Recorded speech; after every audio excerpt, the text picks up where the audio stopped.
Everyone, and welcome to today's webinar, Sustainable Cities, a Guide to Energy Efficiency for Local Governments. We're so excited to have you join us today. My name is Amber Artrip, and I'm the Vice President of Marketing at Energy Cap, and I will be moderating today's session. Today, we'll be exploring why the push towards sustainable cities is crucial to address climate change and ensure a resilient future for our urban environments, and the unique energy management and sustainability challenges federal, state, and municipal governments face.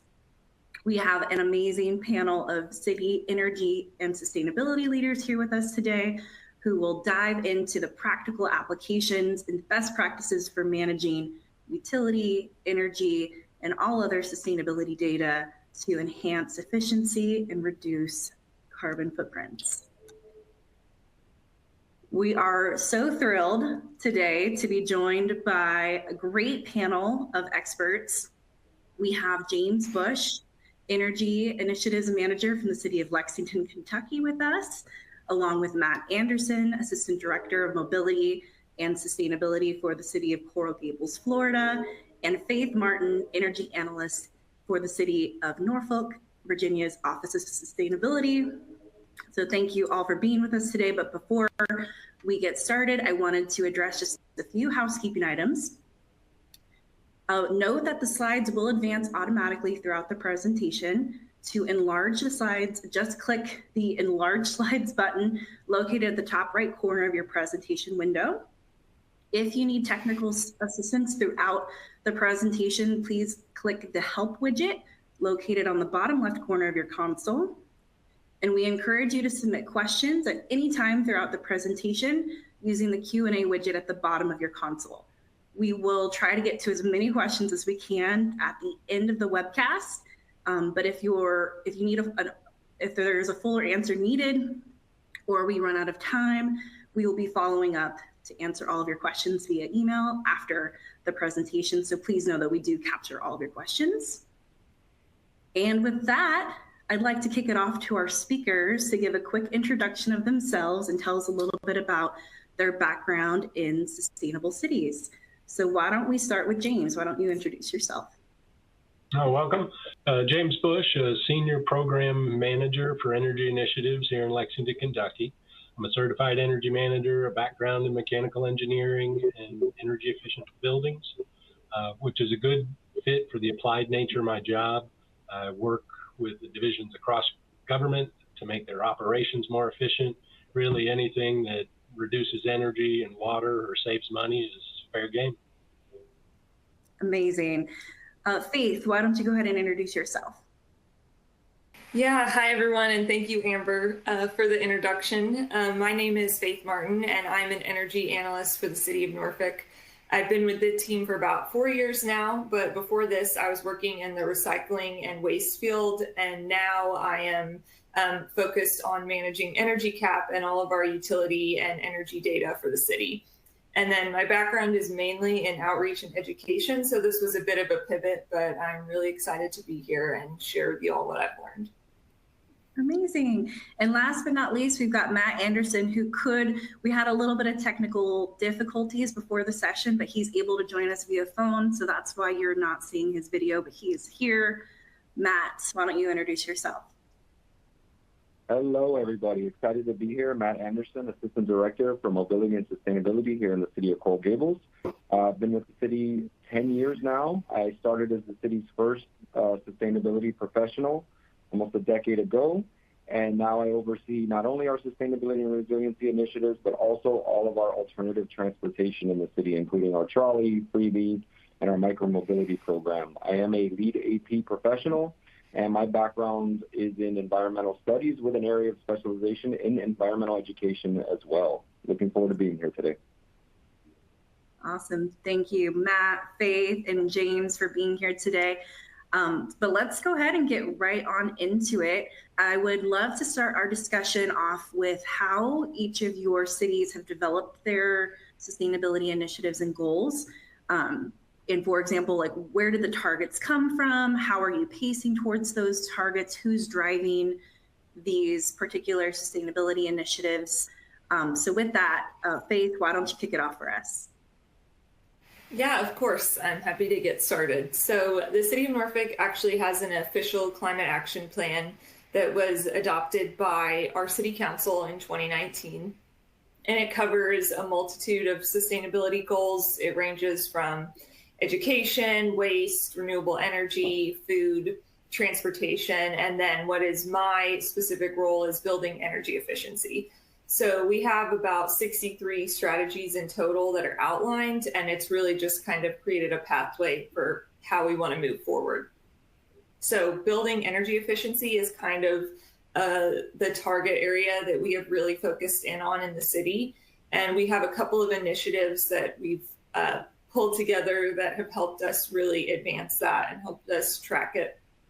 And the first one is the Better Buildings Challenge. That is actually an initiative by the Department of Energy, and it has grown out of the Climate Action Plan. We decided to commit to it after we accepted the Climate Action Plan. So we've committed 127 of our facilities and around 6 million square feet to reduce our energy reduction or energy emissions by 20% by 2030.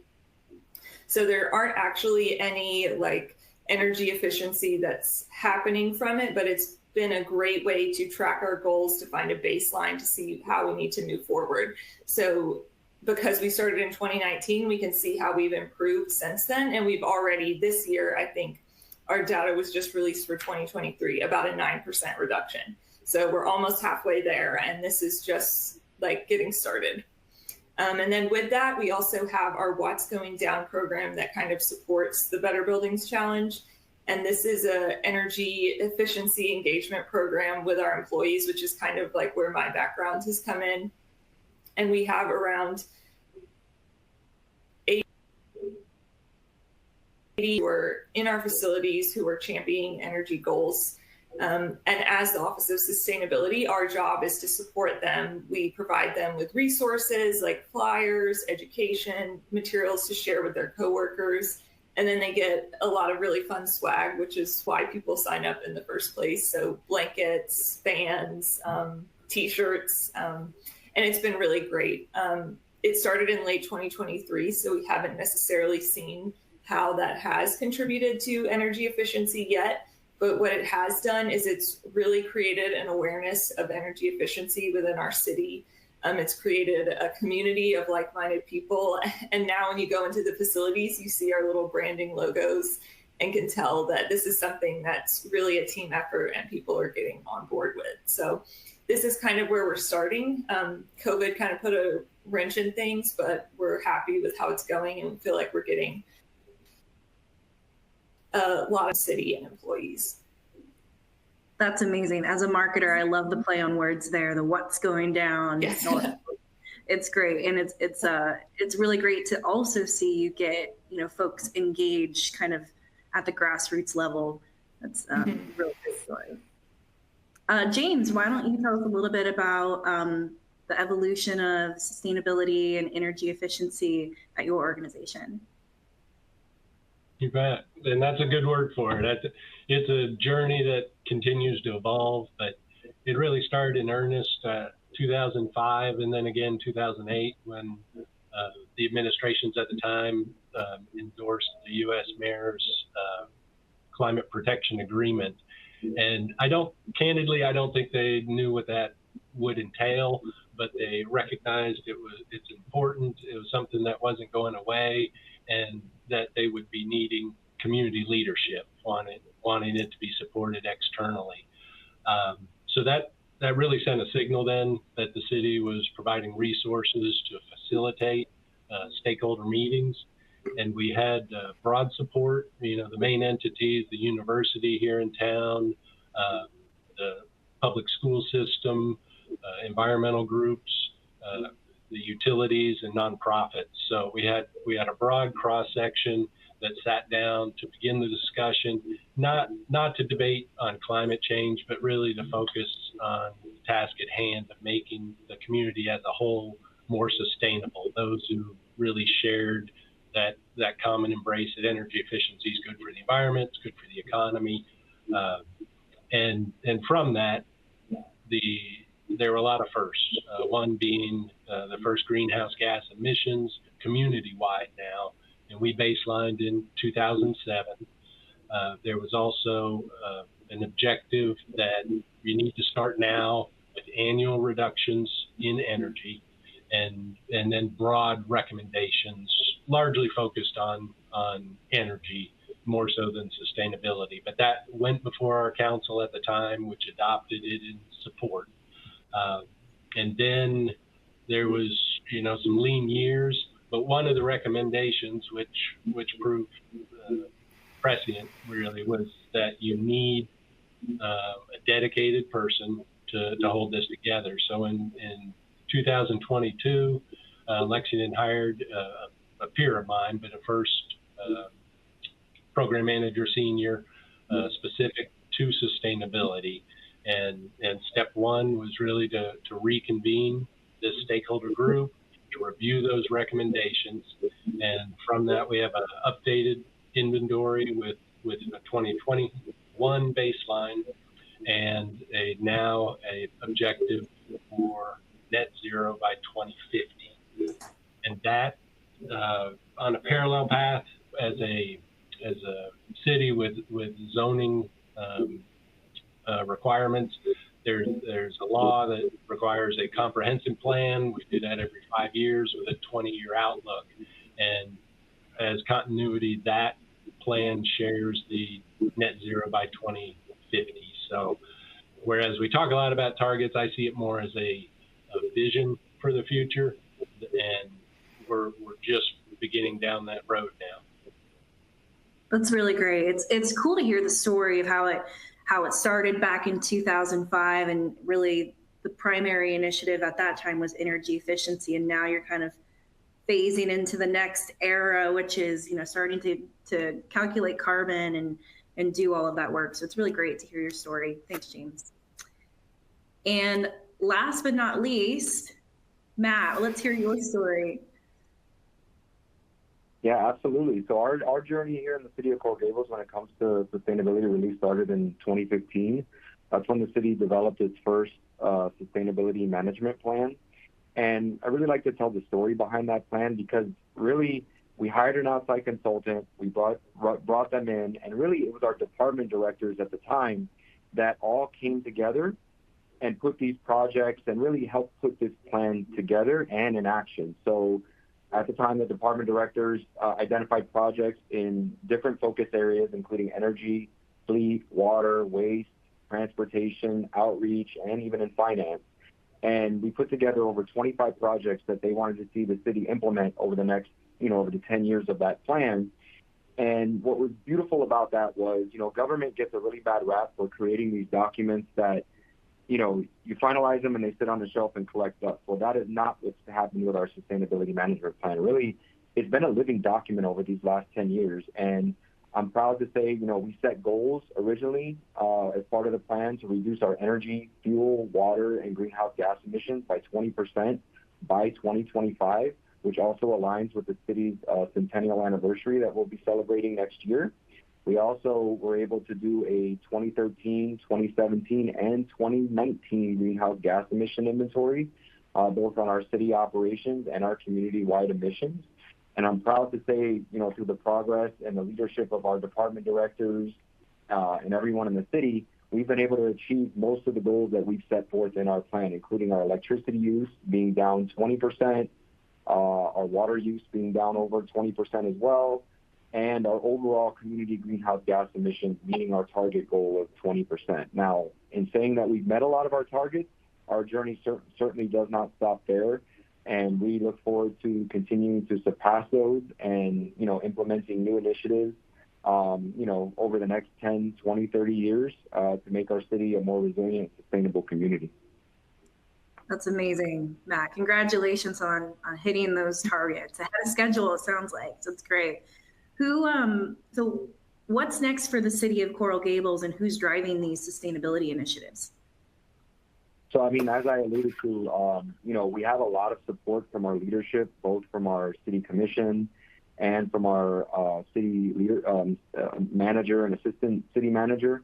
where basically any initiatives we bring forward, they are in full support of. And I like to tell the story that, you know, in the 10 years I've been with the city, we brought forth a lot of very progressive initiatives, and I've never received one no vote sitting on our city commission. So, you know, I'm proud to say that our leadership backs, you know, what we're doing and sees a lot of value in that. And what I try to do on my side of the operation is really any initiatives or any projects that we put forward, there's an educational component behind it, right? Where we're getting community buy-in from our residents, from our businesses, from our internal departments and city staff, to where, you know, when they're on this journey with us. And, you know, I think that has helped us garner a lot of support in the city, because, you know, as we come forward and we're accomplishing our goals and we're put forth new initiatives and new programs, they know that we have the history of being able to gather that support and really move our city forward, like I said, in creating a more resilient community and sustainable community. So, you know, we have a track record where we're saving the city money, implementing these initiatives, and our constituents and our city leaders are continuing to support future upgrades that we're seeing in the city and all these sustainability programs that we're implementing. And I look forward to what, you know, as we come to a conclusion here on our first sustainability management plan, what that next 10 or 20 years is going to look like, and what that next edition of our sustainability management plan is going to be for the future. That's great. I look forward to it too. All right, so moving on here, it's great to hear a little bit from everyone about goals and initiatives and how we got here. So let's talk about how we're tracking the results of our work here, and understanding what types of data are each of you tracking today, and how you're wrapping your arms around that data and how you're collecting it, whether it's utility bill data, real-time data, carbon emissions data from wherever, and how you're getting it. Let's dig in. So James, do you want to take the lead on this question? Sure. As I think of the ones you presented, each has a different time perspective. We actively manage our monthly utility billing data, and in Lexington, we're approaching about 1,500 different accounts, and that's too much to manage in a manual process or through spreadsheets. Mm-hmm. So we were an early adopter with Energy Cap, started development in 2010, and we've been monitoring our natural gas, electricity, and water since then. So we have more than a decade of trend history across accounts, and that's our bread and butter that we're doing on a daily, at least weekly, if not daily basis. In terms of the real-time information, interval data, it's often called, that's one that is still evolving. There aren't plug and play type transfers. Our utility company, they're deploying advanced metering infrastructure that offers that, but for the most part, we do an ad hoc approach, where if we see an anomaly in one of our utility bills, we'll dig in deeper into that real-time information. Likewise, the building automation platforms offer similar trend histories that we utilize, and we also have independent web portals, for example, solar monitoring web pages for buildings that have renewable energy. And then the last one you mentioned, when I think of carbon, one, that's not something that changes quickly. And so there, your time frame is more on an annual basis, hence these greenhouse gas emission inventories we talk about. And it's also a broader perspective, rather than the government operations that I focus on. You're looking at community, county-wide in our case, and that's one of the recommendations that our stakeholder group was discussing. You know, does that need to be on a 2, 3, or 5-year type basis? But that's something we'll be actively discussing in the future. That's great. Thank you so much for sharing that, James. Faith, how about your organization?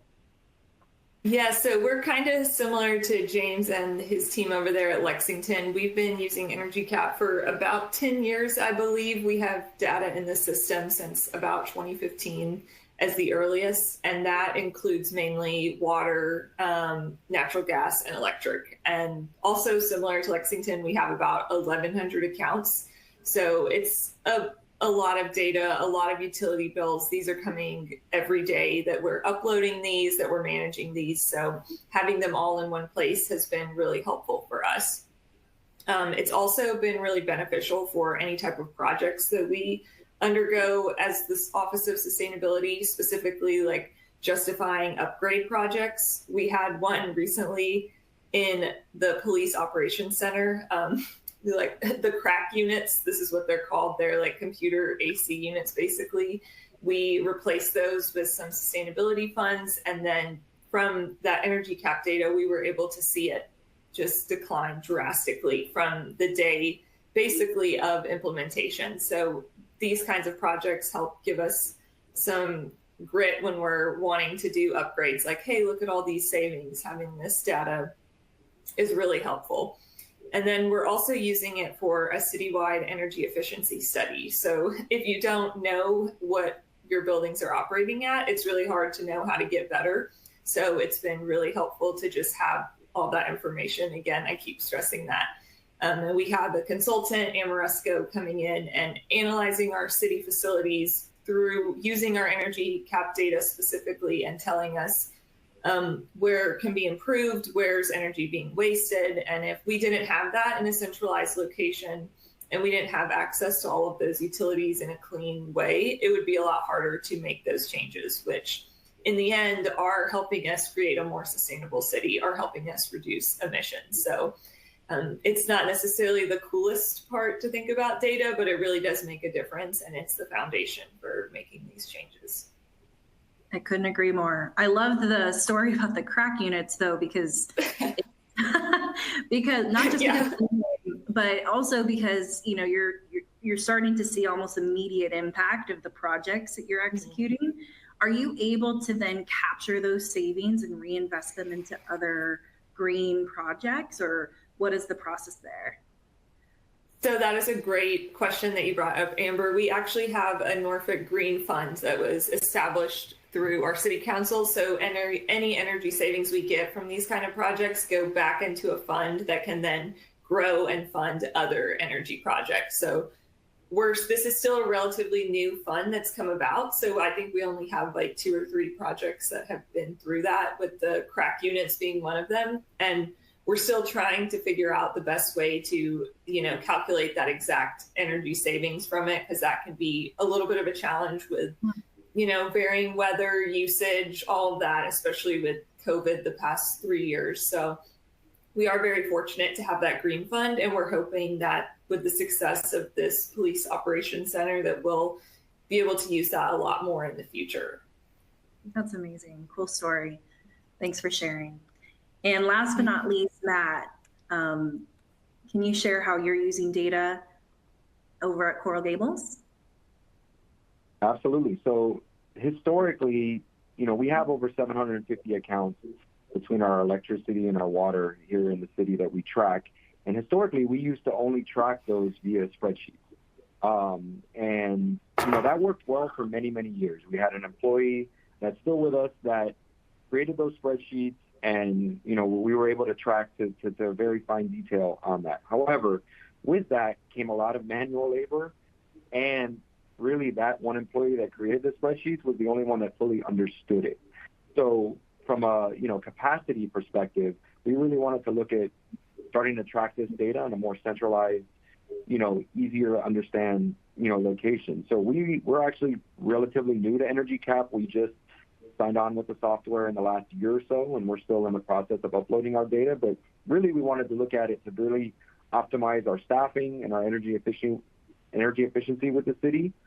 And we're excited about this transition because it's allowing us to track and fully understand our utility data. And from a sustainability perspective, it's also easier for us to track our carbon emissions.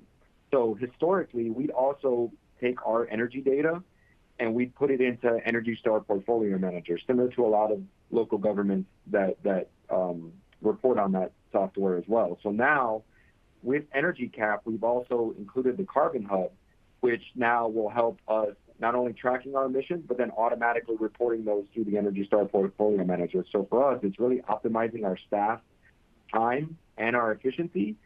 And as we're implementing upgrades in our city, like we've converted 73% of our city square footage to LED lighting, and we've worked with our utility company on converting our city-owned street lights to LED as well. So when we're doing these different projects and implementing these initiatives, it's going to be a lot easier for us to really track those savings in real time and report those back to our leadership, and tell those success stories behind, energy and water data management and data tracking, and being able to share those with our department directors on if we do see a high energy or water bill, being able to be a lot more proactive on that and respond quicker and make sure that we're, pushing forward on these initiatives as quickly as we can. I love that, Matt. I think that spreadsheet story is so relatable because we always say here at Energy Cap, spreadsheets are our number one competitor because they're great and they work, and we've seen some amazing spreadsheets, but I think you bring up such a really good point, which is the flip side. It's like only if you know how to use the spreadsheet, right? And so creating that centralized place to house all of your data where everyone can access it and understand it. It's a really exciting transition that you're going through, and we're excited for you. So let's go ahead and move on now and talk about utilizing interval data and interval meter information to save energy. So James, it sounds like you have a few examples to share with us on this particular point. Would you like to take the lead? You bet.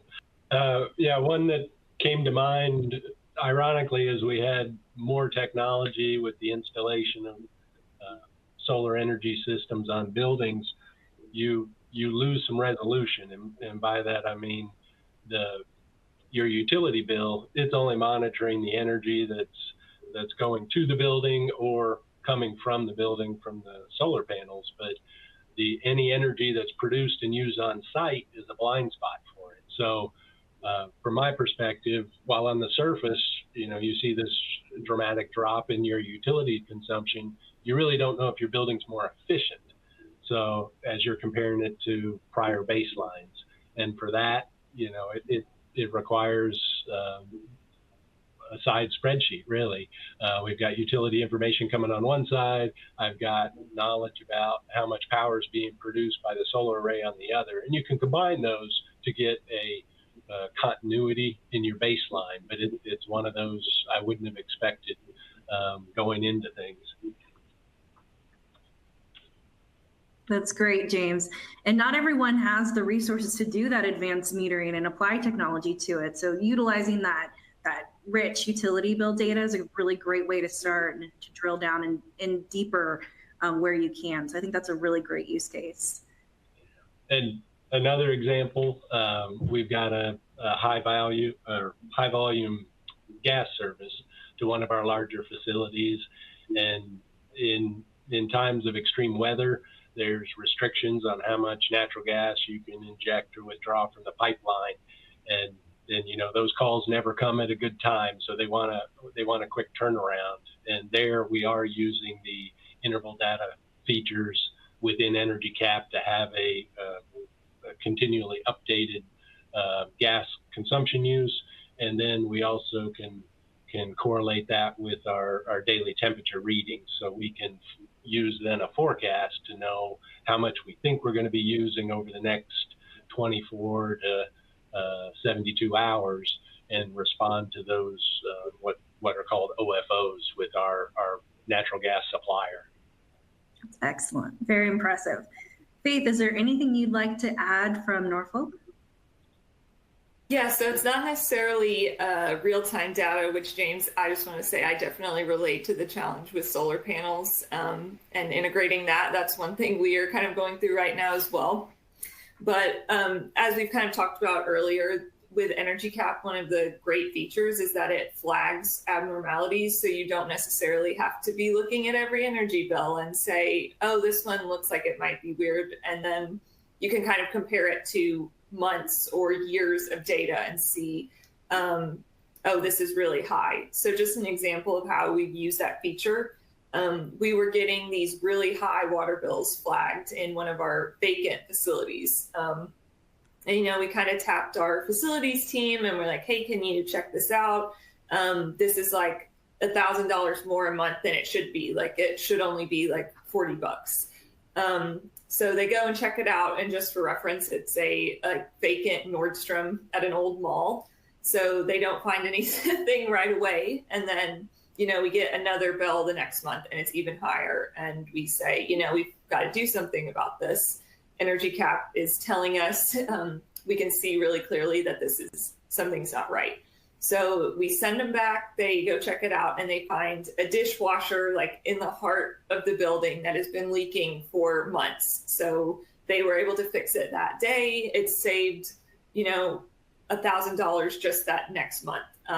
It already reduced the bill immediately. So if we had not had that data in a centralized place, and if it had not been flagged like that, no one was utilizing that building. So it was likely to just continue on indefinitely until we decided to do something with the facility potentially.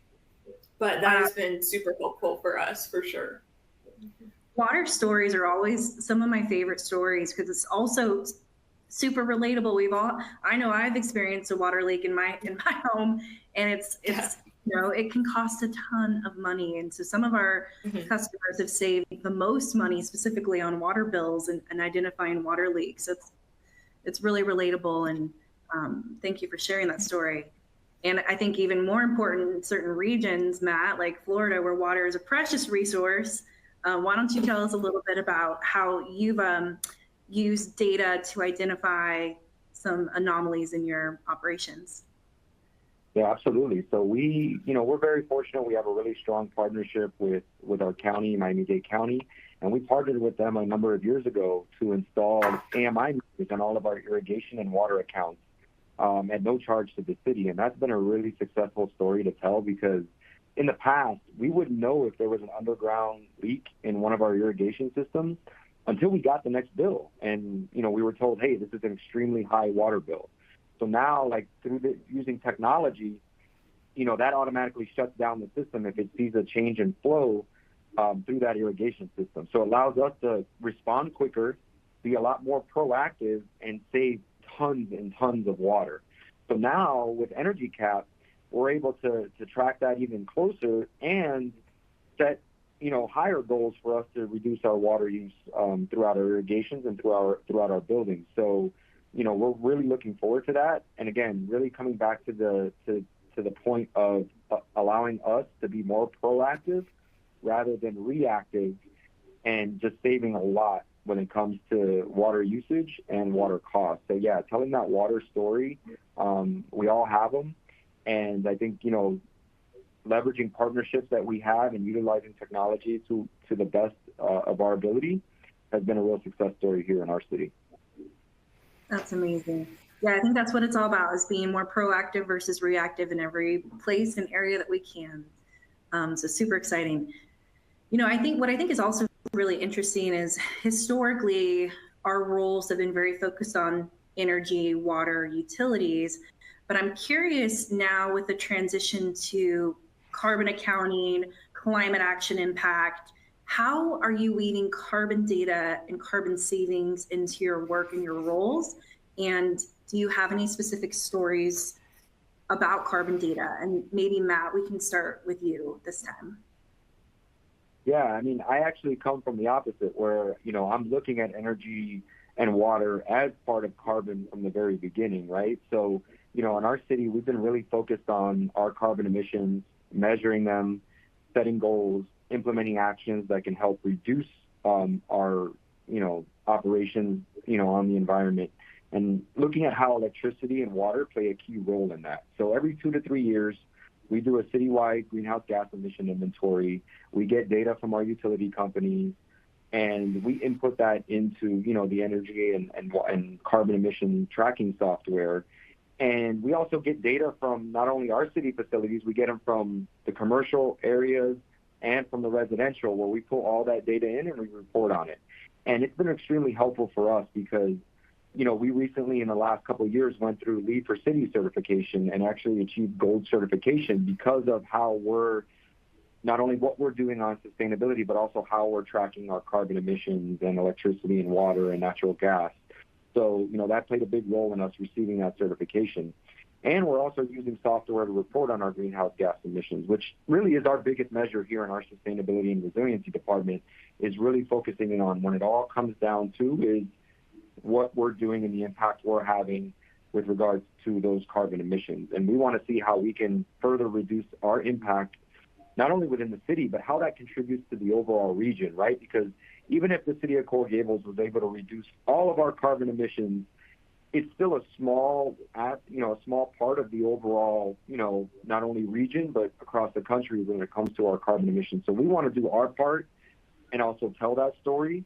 And then when we have that valuable data, in our largest sectors, we can then focus our efforts on continuing to reduce those, as close to really net zero as possible. So, all this data plays a very, very vital role in us calculating it and setting forth our goals, for the future.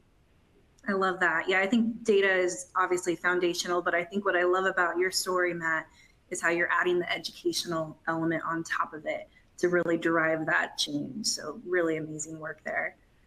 And James, you've been in this space for a long time. You're an expert, and you guys have been doing some amazing work on the efficiency side. Tell us a little bit about the transition and focus now on carbon at your organization. Yeah, here in Lexington, my projects are still decided on an energy basis or a cost basis, but I see carbon as the common denominator as we start deciding which types of fuels are going to be necessary to accomplish a task. And the reporting agencies, they're all looking for it. The ones we've mentioned, Energy Star, ASHRAE, and Lead for Cities. Matt, congratulations on the gold. We have an open application, and likewise it hired a consultant to use the global protocol for communities to enter our community-wide data, but all that's done on a carbon basis. So again, I'm focused on the operations. There's a physical, there's an economic limit to how efficient you can make these buildings, but once you reach that threshold, you really are requiring on your utility partners to make that the energy you're receiving as green as possible if we're going to achieve a net zero goal in the future.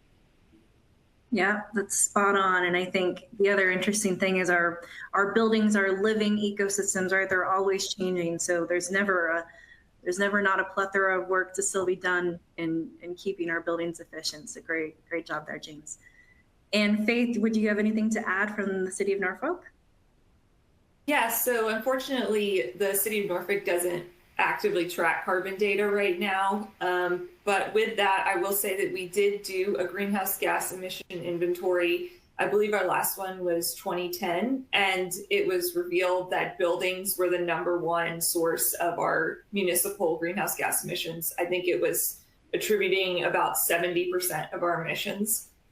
So that is certainly informing our goals moving forward.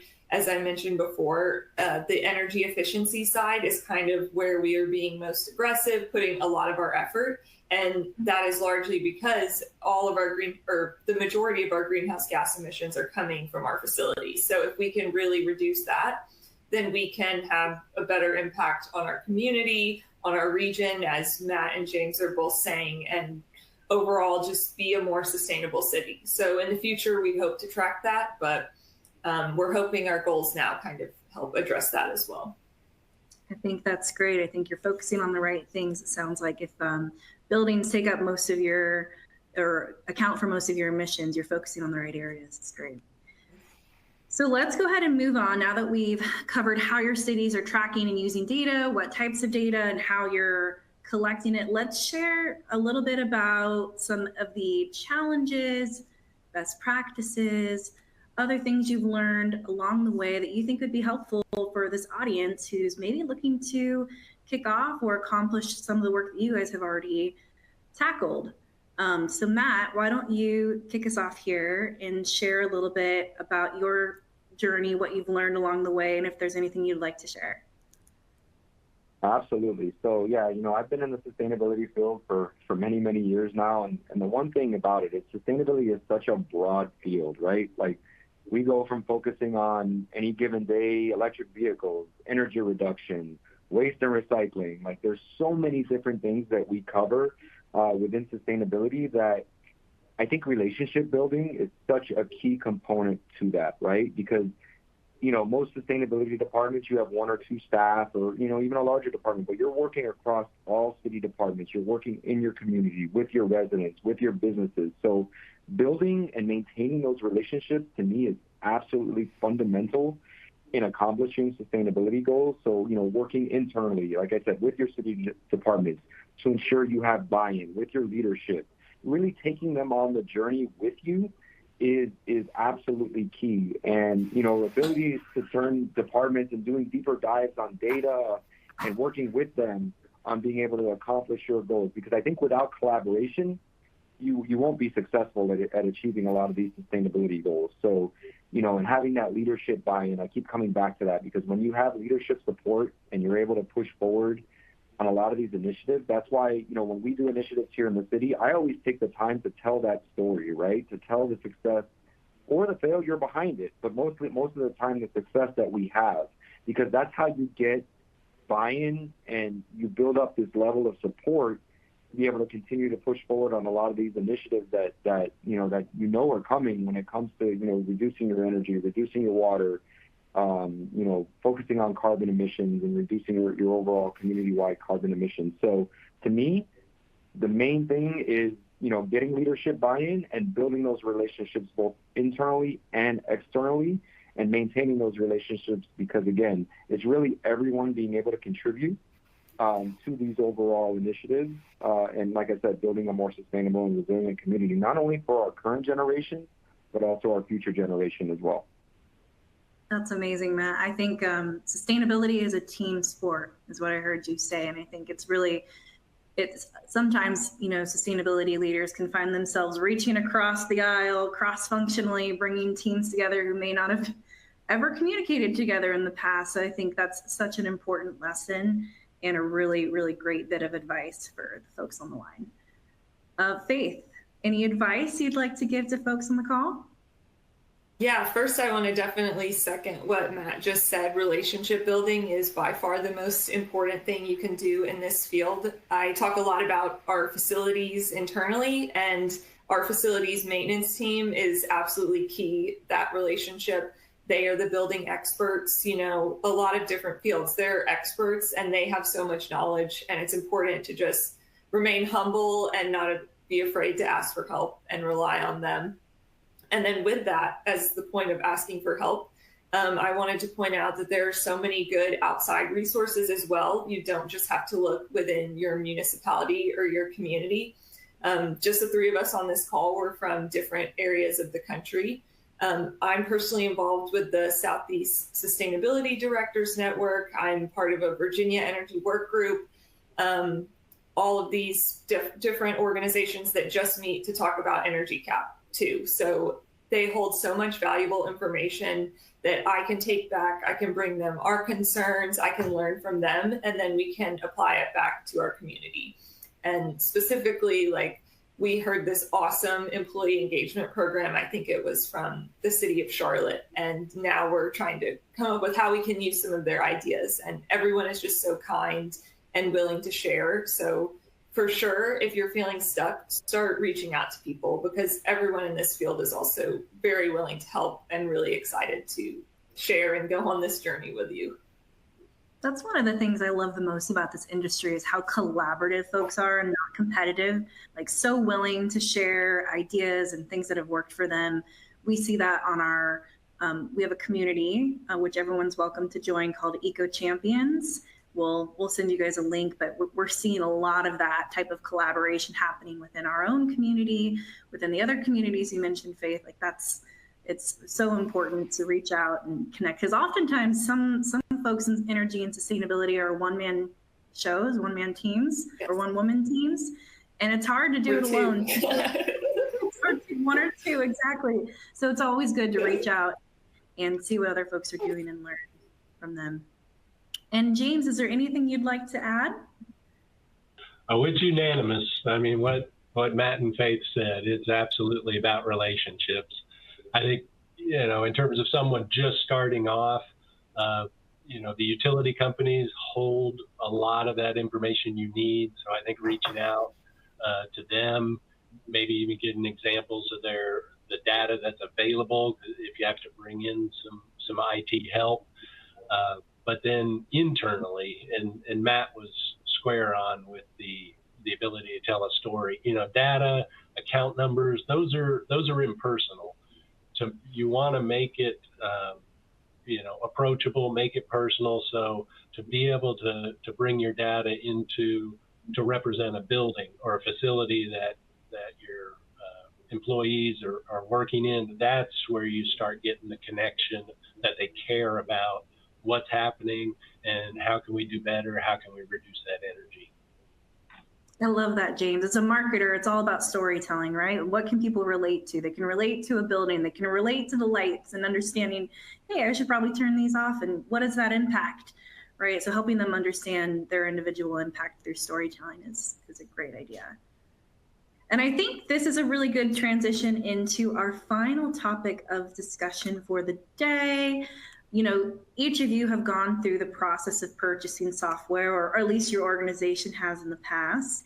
And I'm just wondering if you have any advice for folks who are looking to take their energy and sustainability program to the next level by implementing software.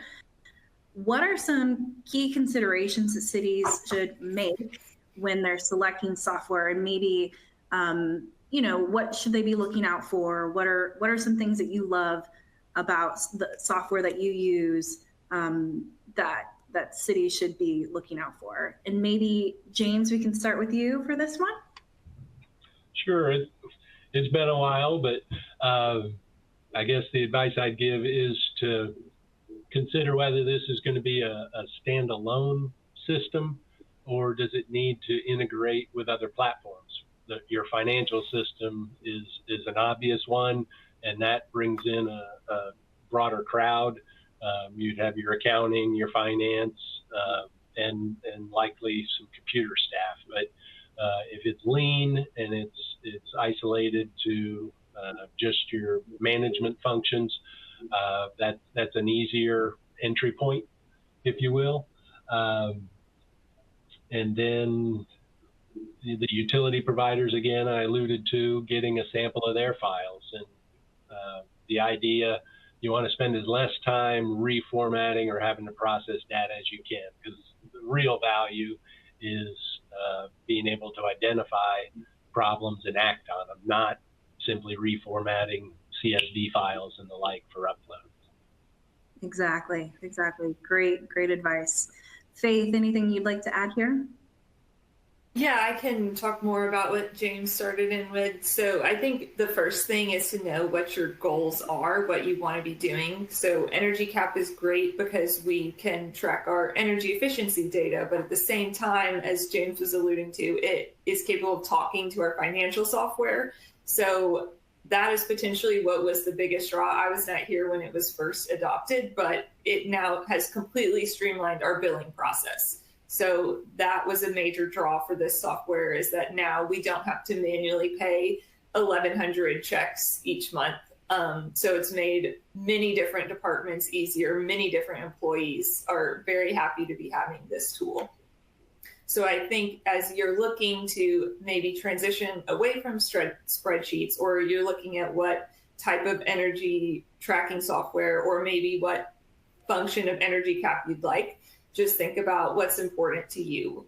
To us as well, just having visualized data, having data in the same place was all really important. And then, as Matt was kind of talking about, it's good to have multiple people that are capable of using it and having something that is easy to navigate. So when I started in this role, had no experience with Energy Cap, and now I'm training other people in the city. So I found it to be relatively easy to pick up, to utilize. It's made our billing process easier. So just kind of thinking about what your current process is and then what you want it to be and how it could be better.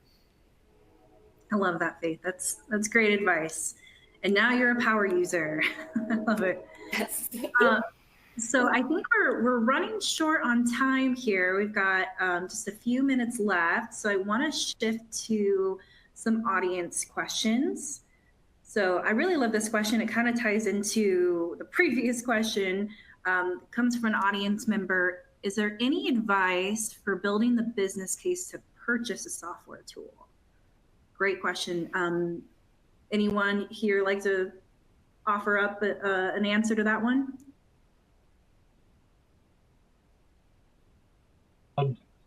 I'll jump in. Well, I can't quantify it, but anecdotally, there's strong support for having a collective view on your accounts, and by that I mean to be able to put them into peer groups. We had a lot of success financially with seeing accounts that should be on a different rate structure early on, and we spent the better part of 2 years just fine-tuning the most appropriate rate from a cost standpoint for our individual accounts, and achieve significant savings that then project, year after year. That's great. Yeah. And, we did also a survey of our customers just to understand the ROI of purchasing Energy Cap in particular. And that all of that information is available on our website under the resources section. But what we found is on average, most customers save 10% or more on their utility costs after implementing Energy Cap. So if you need to build a business case, we have some really great data around time savings, cost savings from our average Energy Cap customer. So go and check that out on our website. All right. Let's see, additional questions. Okay, here's a good one. Oh, here's a very fair question. For the audience member says, for benchmarking, I can use Energy Star Portfolio Manager, and I can use RET Screen for weather normalization. So tell me, why do I need software? Totally fair question. Anyone want to take a shot at this one? I can jump into this one. We use both right now, the Energy Star Portfolio Manager and Energy Cap.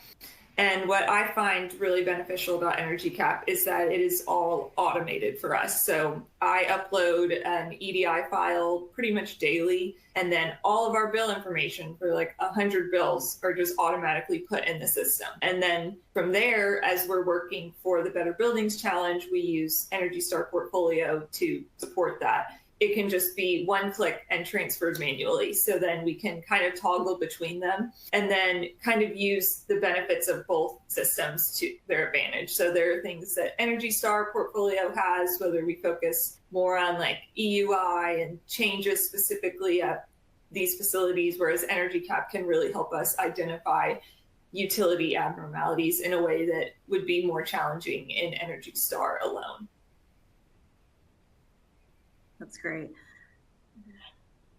Yeah, my response on that was back to, what's the value of your own time? Because all of these things can be done with a spreadsheet or between platforms, but just having things in one place, and you can toggle from a regression on heating degree days back over to your utility data to look at the outliers. It's, again, you want to be spending your time as a manager on making change, not just manipulating data. Yeah, spot on. And I think when you've got, over 1,000 utility accounts as well, that just kind of really scales up your problem, right? So it's so good to have that automated. Amazing. Thank you all so much. I think that's about all the time we have today for questions, but if we didn't get to your question, we will be sure to follow up via email in the days following. And I just want to take a few minutes to thank our speakers today, James Bush, Matt Anderson, and Faith Martin. It was so great to have you, an amazing discussion today. We appreciate you sharing your insights and expertise. expertise with us all. And I'd also like to thank our audience. Thank you, everyone, for joining us today. We hope to see you back real soon. Take care, everyone. Have a great day.